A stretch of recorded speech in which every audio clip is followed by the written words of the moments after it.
exactamente, ya vamos a tener una compensación.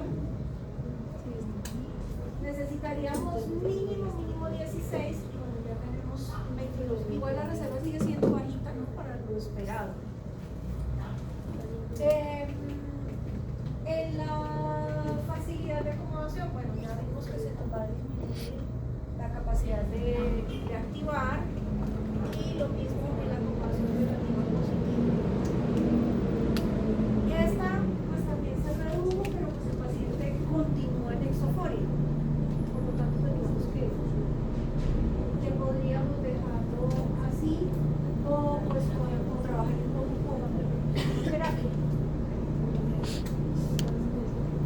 Ese sería como el beneficio en este paciente.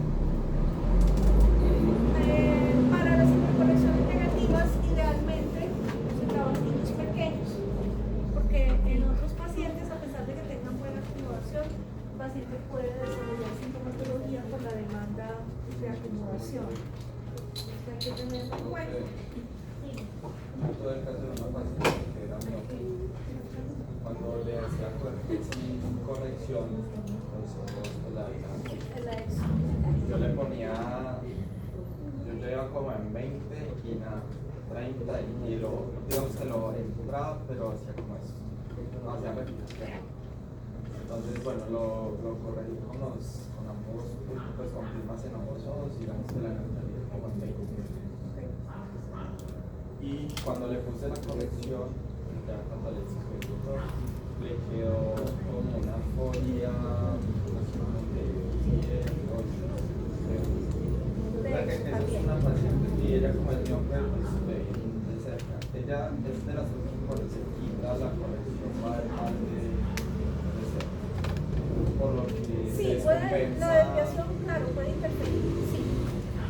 Y puede ser que el paciente no se sienta bien para cerca porque se está descompensando. Bueno, porque ella era una paciente ya, pues, si le colocan la adición,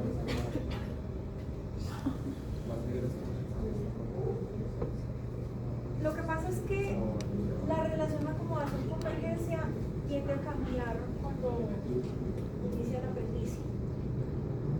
Porque ya tú empiezas a tener menos acomodación efectiva, pero no quiere decir que no se esté enviando el estímulo acomodativo.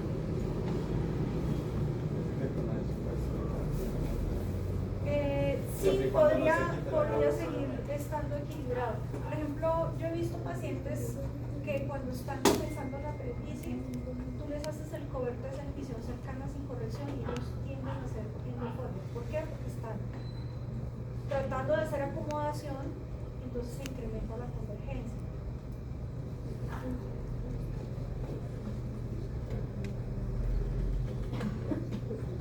Entonces, ¿cuáles son las condiciones que funcionan mejor con adiciones de lente positivo? Pues hemos hablado más que todo de los excesos, pero dados por acomodación convergencia, ¿sí? La anoforia básica, la insuficiencia acomodativa, las acomodaciones mal sostenidas. ¿Y cuáles con lente negativo? Las exoforias altas en general y los excesos de divergencia.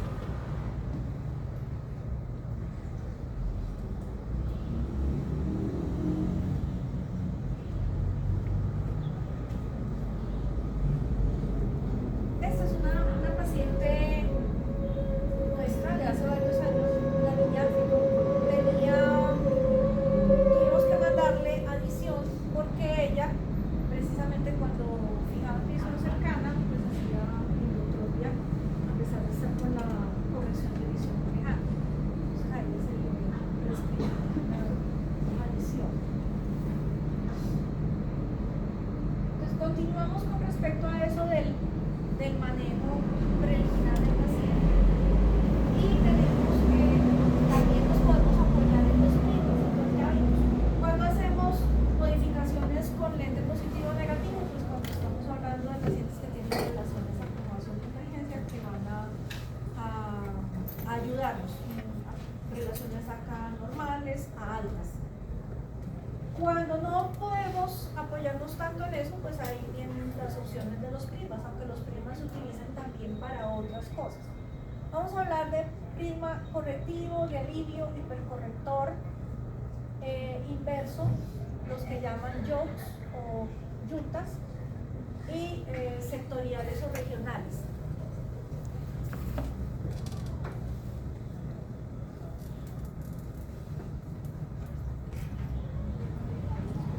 Hay dos términos que para nosotros son equivalentes, que son corregir y medir.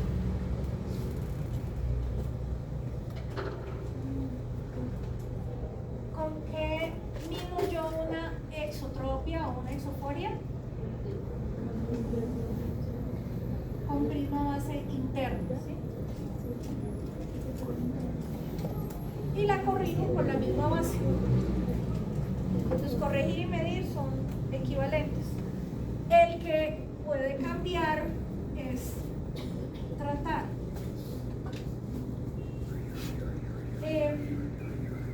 Vamos a tratar de entender una diferencia con respecto a esto.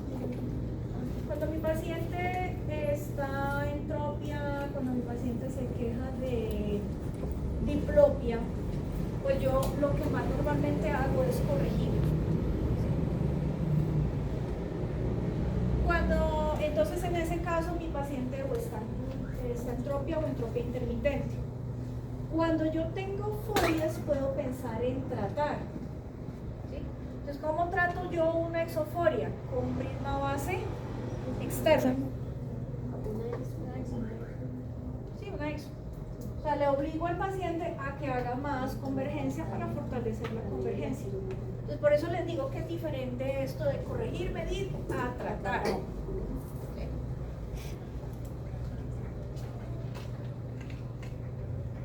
Claro que hay forias en las cuales, de pronto, por ejemplo, los pacientes, por eso les digo, los que tienden a pasar a las tropias intermitentes, ahí me toca utilizar la estrategia de corregir o medir.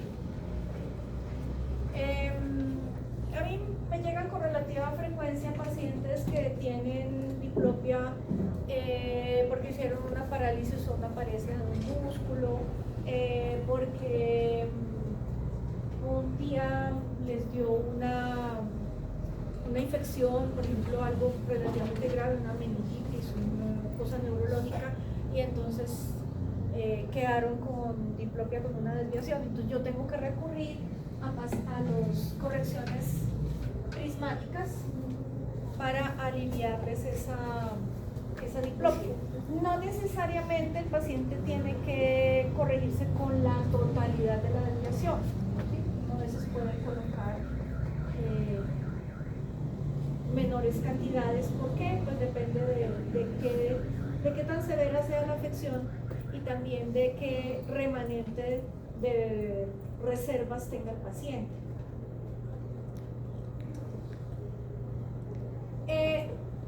Y eso uno lo pone mientras el paciente supera el problema, o algunos de ellos nunca lo superan, pues uno tiene que indefinidamente colocar esa corrección.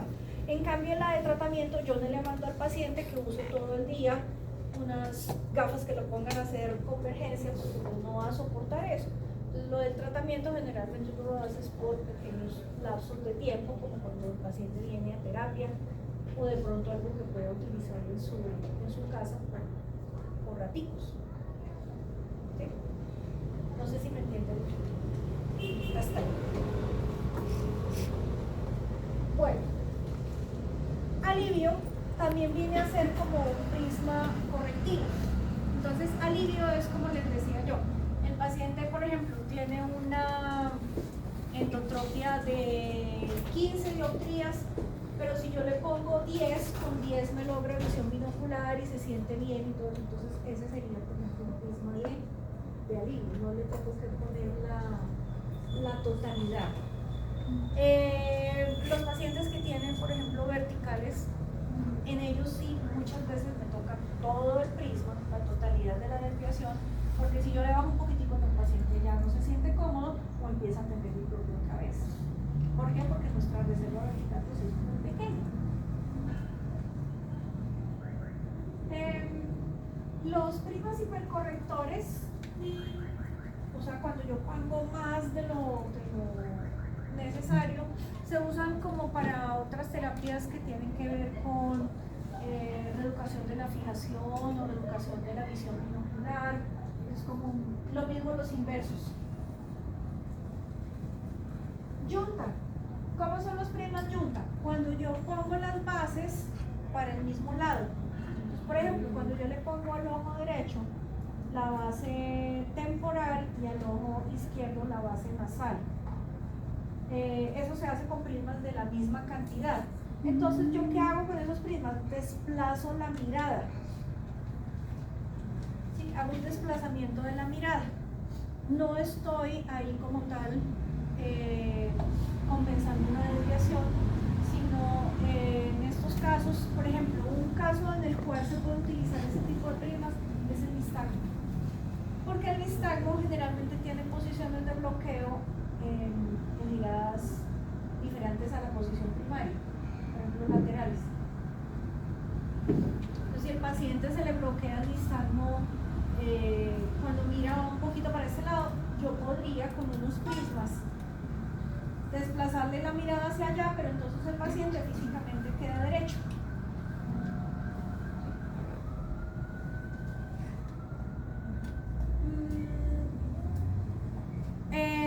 También en nistagmo también se pueden utilizar prismas base externa para provocar convergencia, porque los nistagmos, algunos de ellos tienden a bloquearse en convergencia. ¿Cómo se da cuenta cuando un nistagmo se bloquea? Porque para bloquearse es que se detiene. ¿Sí? Cuando tú le haces al paciente los movimientos en las diferentes posiciones de mirada, tú generalmente vas a tener posiciones en las cuales empeora horrible y otras en las cuales disminuye o, como te digo, se bloquea. Una muy conocida es la convergencia. Entonces tú puedes inducirle al paciente convergencia colocando prismas base externa. Yo lo intenté con un paciente, pero él no me lo toleró, y eso que era un paciente pediátrico. No toleró. Yo le coloqué los prismas base externa para inducir la convergencia. Efectivamente, él se bloqueaba el nistagmo, y la ventaja cuando tú bloqueas el nistagmo es que la visualización mejora. Pero mi paciente no lo toleró. Entonces hay que evaluar no solamente que tú bloquees el nistagmo y que si el paciente ve más, también se sienta bien. Los prismas tienen a veces unos efectos molestos, como que las cosas se ven como un túnel, esa distorsión de esa descomposición de la luz en colores es fastidiosa. Entonces uno tiene que mirar la tolerancia del paciente para esas cosas. Estos también de los prismas YOG se utilizan para pacientes que debido a daño cerebral tienen como un desplazamiento de su egocentro. Son pacientes que, por ejemplo, los ponen a caminar por un pasillo y se van yendo de lado, para un lado. Entonces, con prismas se le puede como componer a veces esa percepción y la postura. Los sectoriales o regionales son más utilizados en baja visión. ¿Ustedes vieron ya baja visión? En baja visión hay unos prismas que vienen adhesivos, se pueden pegar en las gafas y entonces se colocan. ¿Cuál es la utilidad que yo le tengo idea o que he visto? Cuando, por ejemplo, los pacientes tienen daño del campo visual periférico, entonces, para que el paciente no tenga que girar demasiado la cabeza, le coloca un prisma de alto poder, generalmente en la parte superior externa. Y entonces el paciente, cuando mira por el prisma, ve lo que hay allá. Entonces, si va a cruzar la calle, si va simplemente desplazándose por la calle, lo que sea, va a tener conciencia de lo que hay en su campo. Entonces, le mejora la movilidad.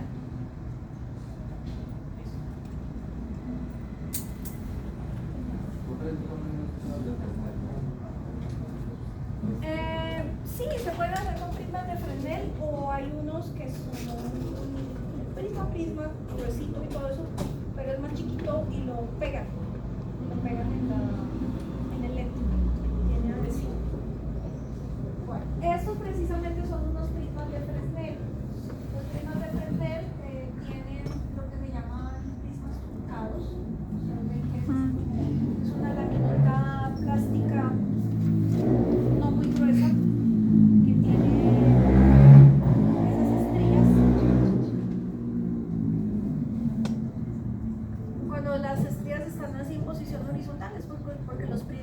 en posición vertical.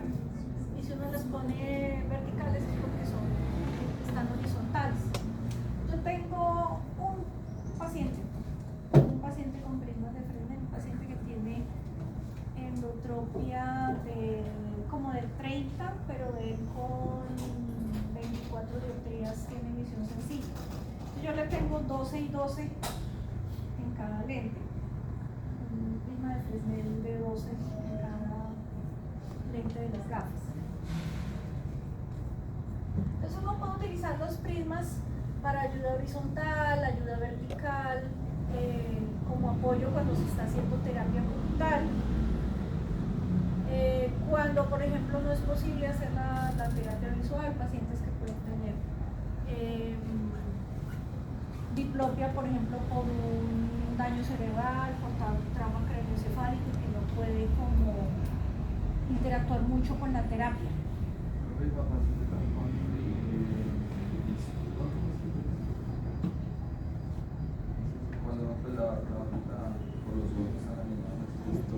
Ah, sí, porque eso viene inducible como un vertical.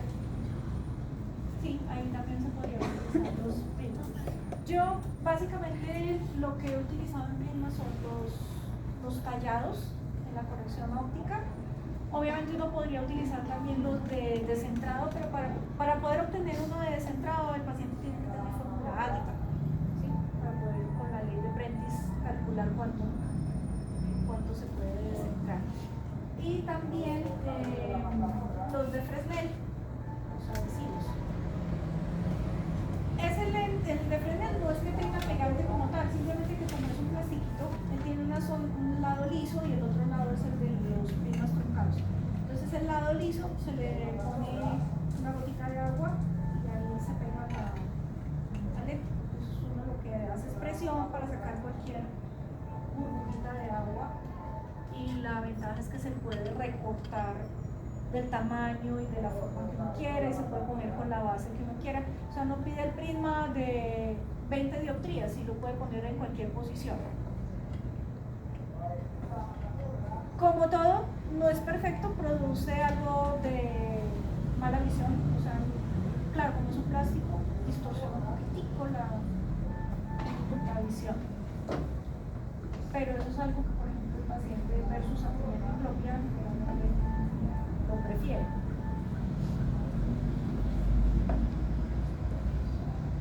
Y el prisma, pues también después de que un paciente se le ha hecho terapia y no, digamos que quedó como un residual, como algo que no se pudo superar totalmente con la terapia, pues se puede utilizar al final de la terapia.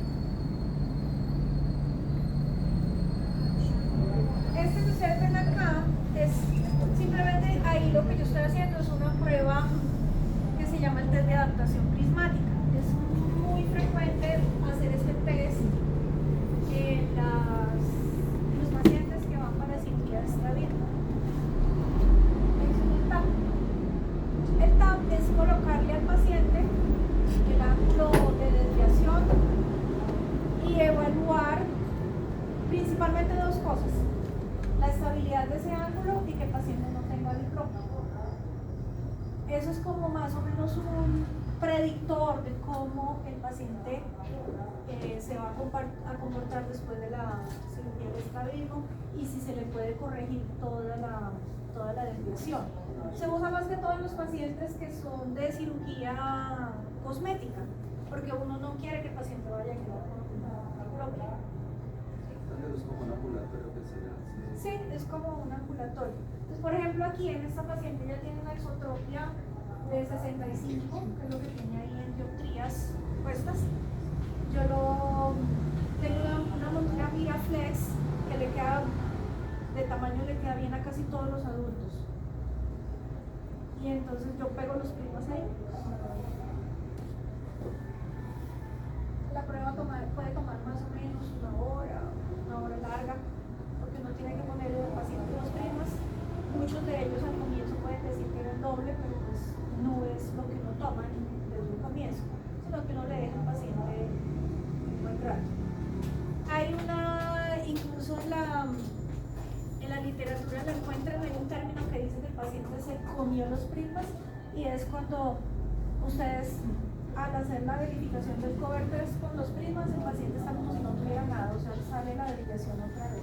Esos pacientes generalmente no son buenos candidatos para la cirugía.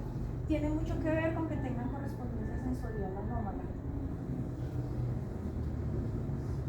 Entonces, por eso se llama test de adaptación prismática.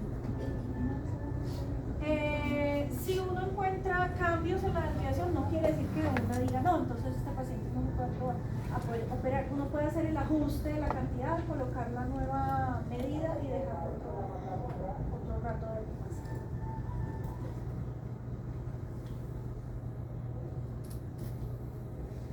Hay unas formas de calcular los prismas cuando yo voy a corregir al paciente con prisma. Sin embargo, para mí la más práctica yo la hago muy selectiva. Simplemente le voy aumentando al paciente gradualmente el prisma hasta que él me dice que ya no ve doble. Pero también tengo en cuenta el confort. El paciente se siente cómodo, no se siente cómodo. Porque el paciente ya no vea doble, pero no se siente cómodo. Entonces ahí aumento un poquito más. Hasta que cumpla esos dos parámetros. Es algo que yo les cuento, no le tengan miedo a mandar una prismación. La mayoría de los laboratorios trabajan prismas. Yo hace mucho tiempo lo hacía en policarbonato, pero no volví a usar policarbonato porque es que la aberración cromática es horrible, es terrible. Entonces me he ido con los de alto índice y en general me ha funcionado bien. Igual sigue teniendo la distorsión cromática.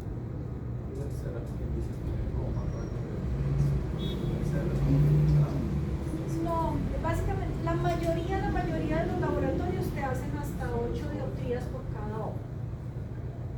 Pero hay algunos, por ejemplo, hay uno con el que yo trabajo mucho que ellos máximo con 4. Bueno, para un vertical está bien, ¿sí? Pero ya para a veces esos horizontales donde uno necesita no tan bueno. Una pregunta. Acá donde dice es importante que es con el dato de la borrosidad. ¿Fecha de referencia? ¿Dónde? Ah, aquí. Paciente con exoforia C debería tener reservas de 12. Importante. El doble, sí. Ah, El doble de la borrosidad. o sea que se basa es en la convergencia relativa, no en la reserva, no en el momento de la ruptura. O sea que se basaría en el 13, ¿no? En el dato de la borrosidad. Este es el de la borrosidad. Esto es borrosidad, diplopia, recuperación. Se basa en el de borrosidad. Sí, es lógico porque digamos que aquí es cuando el paciente ya rompió la fusión.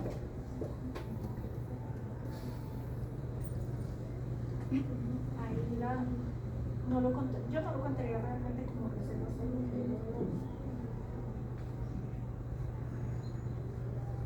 Bueno, esto lo pueden revisar en el material, ahí está. Algunos ejemplos de esta paciente. Esta paciente llegó a mi consulta pues informando que veía doble y ella se había operado de miopía hacía varios años. Resulta que ella tenía una miopía realmente muy alta que era de tipo axial y cuando fue al examen con la neuróloga para ver por qué veía doble, la neuróloga se asustó muchísimo porque le vio esos globos oculares grandísimos. Ella se asustó más por eso que por todas las demás. Pero pues la paciente ya tenía el antecedente, que había sido muy miope y se había operado. Este tipo de pacientes, ojo porque se está presentando más frecuente por lo de la miopía. Los pacientes con miopías axiales pueden desarrollar algo que se llama el síndrome del ojo pesado.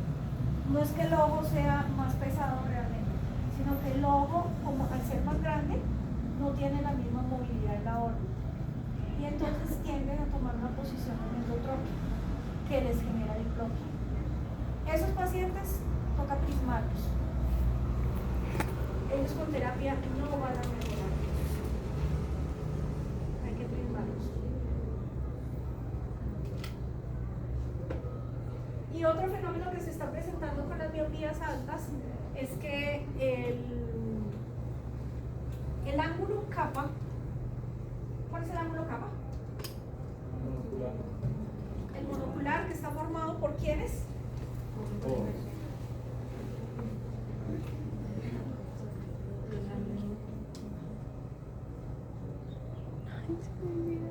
¿Por qué ejes está formado el ángulo kappa? El eje visual y el qué? Eje visual y eje qué? Eje visual. ¿Y cuál es el otro eje? Santiago. Esto es básico. ¿Cuándo vieron ángulo kappa? ¿En primero? ¿Segundo? ¿Tercero? No es el ojito. Haz otra con también en lo de ojos que manipulan esas cosas. Y eje pupilar.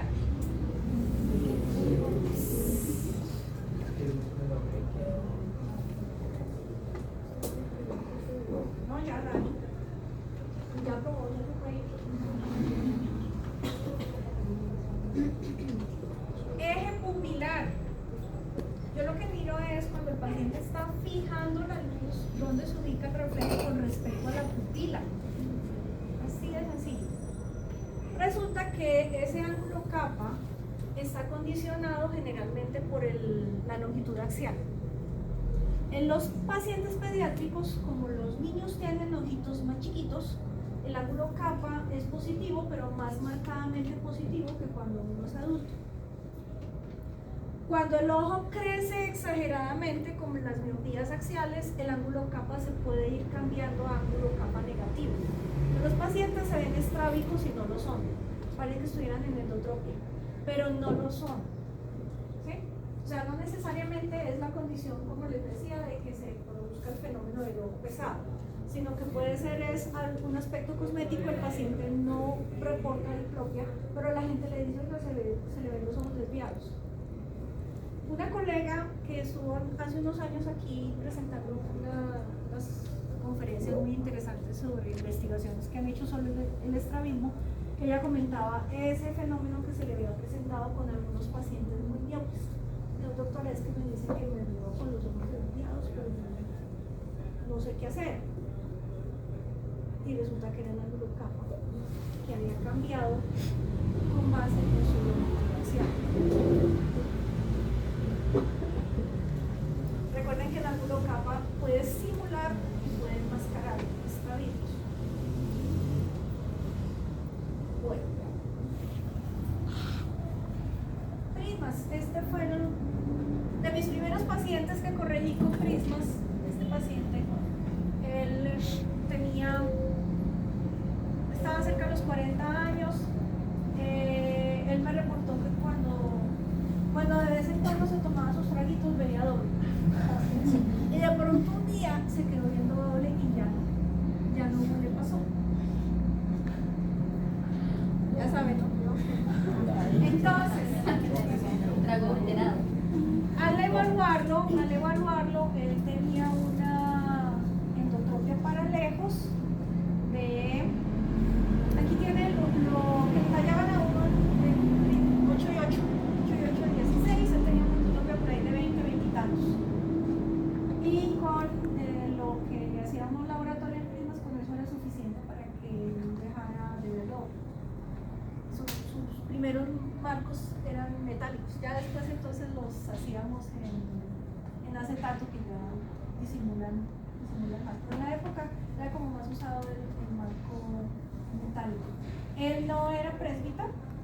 Cuando llegó a la presbicie, cambiamos a progresivo ya. Sí.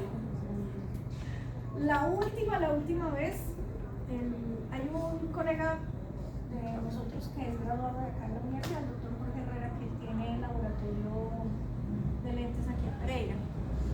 Y él maneja unas máquinas en alemán, no sé qué. Con él logramos, porque mi paciente la última vez le pidió 9 y 9. O sea, ya el laboratorio los otros laboratorios no me los hacen. Tuvieron que hacer varias pruebas, tuvieron que reconfigurar la máquina, no sé qué más, y lo lograron. Me hicieron la primación. Porque el paciente ni siquiera con una dioptría menos mantenía la visión sencilla.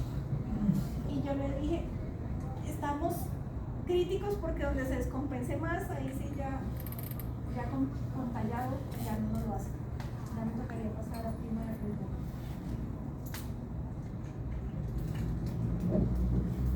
Bueno, aquí tenemos el prima de Fresnel. Entonces esta laminita se coloca ahí sobre la montura. Uno lo puede marcar con lapicero y luego lo corta con tijeras, con unas buenas tijeritas que tengan muy buen filo. Aquí a mi paciente yo sí le sacaba de un solo prisma, le sacaba dos de cada ojo, pues, porque desafortunadamente este prisma no casi siempre lo tiene que importar, ¿no? Lo tiene que conseguir en Estados Unidos. Entonces, y ahí pues no hay problema, no estamos teniendo el problema de que nosotros se altera el centro óptico. Y acá, ¿qué es importante? Que el prisma no quede por encima del marco, sino que sea exactamente sobre el dedo. Porque si queda pisando el marco, se mete el aire y el prisma se cae. El paciente puede hacerle aseo a sus gafas, ellos aprenden, le quitan el prisma, lo lavan con agüita de jabón, limpian sus gafas y lo pegan. No se le quita la encima. No, porque es que no tiene pegante como tal, es simplemente el hecho de que el plástico se adhiere. Se pega.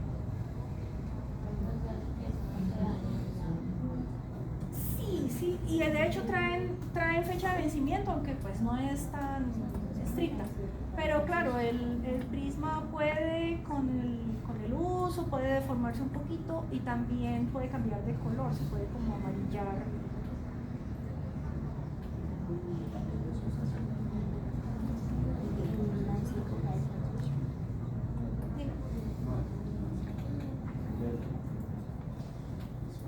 Aquí, mi paciente tenía una situación muy particular. Este es otro paciente. Paciente que de un momento a otro comenzó a ver doble vertical. Se le identificó una alteración de un oblicuo superior, pero el paciente no le encontraron mayor cosa. Todo lo de salud en general estaba bien. Él hizo tratamiento conmigo y pasó algo curioso, y fue que él, para mirar el piso, con la terapia se le quitó la diplopia, pero de frente y para arriba no. Entonces, con un prisma de Fresnel, yo le corregí de frente para arriba. Yo no le podía poner prisma en todo porque quedaba viendo doble para abajo. Y le acomodamos así. Y él duró un buen tiempo con eso. Creo que con el tiempo superó la diplopia. Pero sí duró un buen tiempo con eso. Una vez, de hecho, por allá las limpió, las lavó, no sé qué, y no lo adhirió tan fácil y se le cayó en la calle y se le perdió.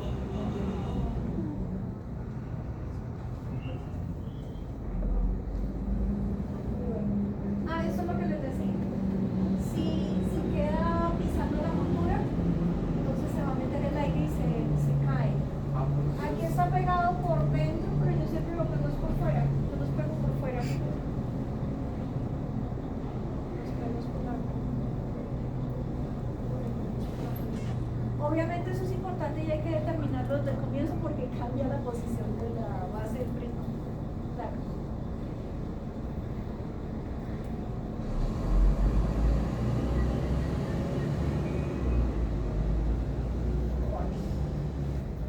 ¿Qué es susceptible de tratamiento? Pues según Sheyman, todos los de acá que dicen terapia visual es como la primera opción, como cuando uno habla de antibióticos y que cuál es la primera elección para la conjuntivitis bacteriana,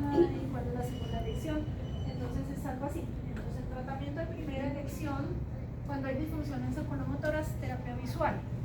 Segunda elección, adición de positivo. Y así está clasificado para cada uno. De la acomodación, de la insuficiencia acomodativa y de la mal sostenida, él tiene de entrada positivos, pero nosotros en nuestra, pues en la experiencia y lo que hemos visto, hay que darle opción primero al tratamiento. Sí, primero la terapia. Más ahora que se está presentando tanta alteración acomodativa.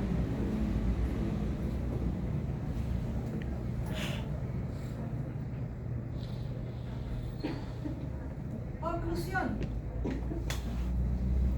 ¿Cuándo usamos oclusión? En la ambliopía, en la fijación excéntrica, cuando hay supresión, cuando hay correspondencia anómala. Principalmente pues en la niñez, ¿no? Y ya en adultos más que todo es cuando hay diplopia.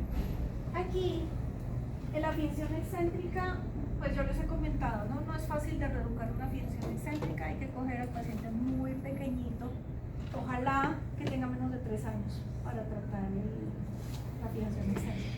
Porque esa sí se establece muy tempranamente, entonces después uno va a tratarla y no es tan fácil. Con la correspondencia anómala ya no nos metemos tanto con ese tipo de tratamiento, porque existe cierto riesgo de que el paciente quede con hipotes permanentes.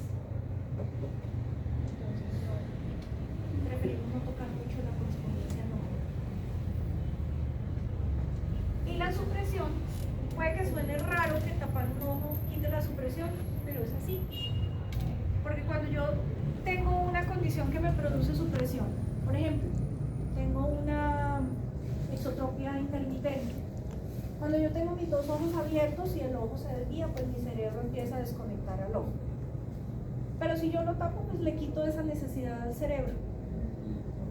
Entonces, la oclusión se considera antisupresiva. No entendí. Esta sería una oclusión tipo sector, o sea, cuando cubrimos solamente una parte del lente, se puede utilizar en pacientes cuando tienen diplopia en ciertas posiciones de mirada.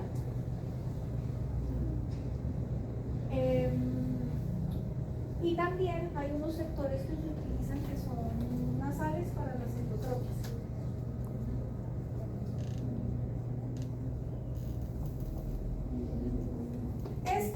Esta lista de lo que se puede tratar con la terapia visual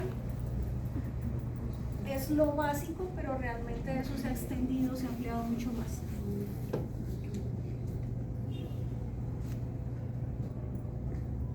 Actualmente podemos tratar muchas más cosas.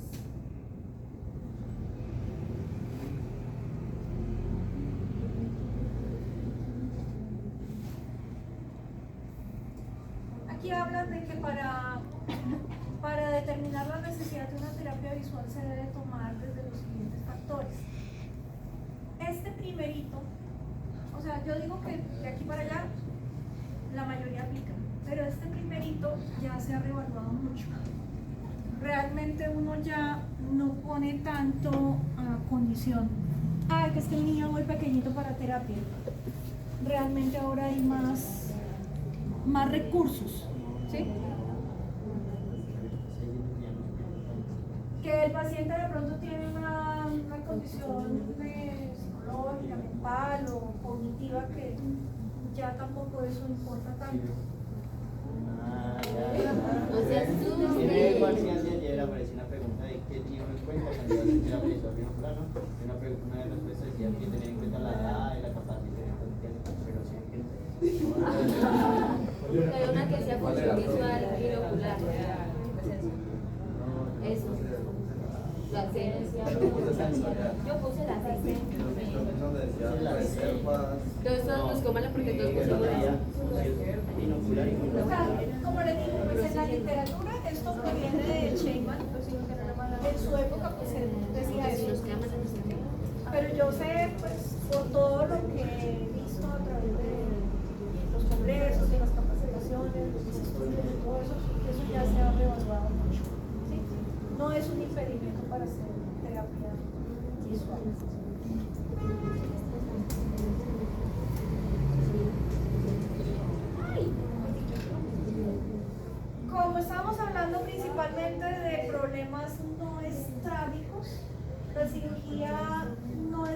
tan opcional para las forias, ¿no?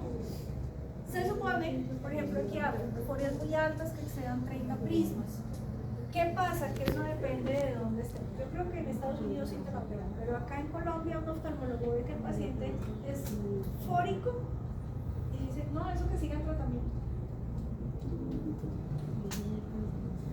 No he tenido así realmente mucha relación con oftalmólogos que sean especialistas en esta área, que sean estrabólogos. Tocaría recurrir a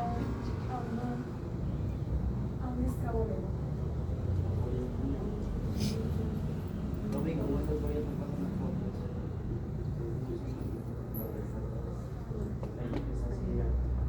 Sí, he visto pacientes que muchos tienen tropia intermitente, por ejemplo,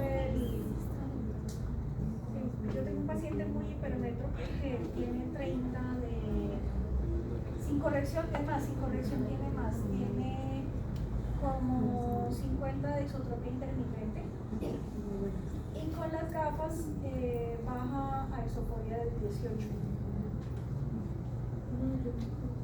Pero es hipermétrope y es exoforia. Con las gafas se le reduce la iluminación. Por lo que yo les decía, ¿no? Es importante tener en cuenta la calidad visual, la demanda cognitiva, que se normalizan esas cosas. Aquí dice que aproximadamente un 1% de los casos de insuficiencia de convergencia podría ser quirúrgicos, ¿sí? Sin embargo, los resultados no son muy predecibles y realmente no hay casi reportes en la literatura. La organización de la, vean, una organización de la insuficiencia de convergencia. Dice que el manejo quirúrgico es esta decisión tiene que ser tomada con mucha cautela y después de que todas las opciones han fallado, que todas las otras opciones han fallado.